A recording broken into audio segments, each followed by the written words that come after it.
சகசரநாமத்தில் 382வது நாமாவளி கர்த்தா அப்படின்ற நாமாவளி. இந்த நாமாவளிக்கு ஆழ்வார் ஆச்சாரியர் பெரியோர் சொல்ல இருக்க விளக்கம் என்னன்னா, ஜீவர்களின் இன்ப துன்பங்களை தன்னதாக கொண்டு செயல்படுபவர் அப்படின்னு சொல்லி நிறுத்துறா.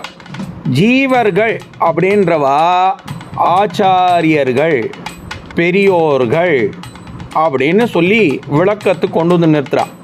ஜீவாத்மா அவெல்லாம் ஒரு விதத்தில் பெருமாளுடைய தர்மத்தை கடைபிடிக்கிறவா. அவளுக்கு எப்படி துன்பம் ஏற்படுறது அப்படின்னா, பக்தர்கள் இதுதான் தர்மம், இதுதான் நியாயம், இதுதான் பூலோக வழக்கம் அப்படின்றத தெரிஞ்சிக்காம தப்பு பண்ணி அந்த தப்பை தன்னுடைய ஆச்சாரியன் இடத்துல சமர்ப்பிச்சுடுறா.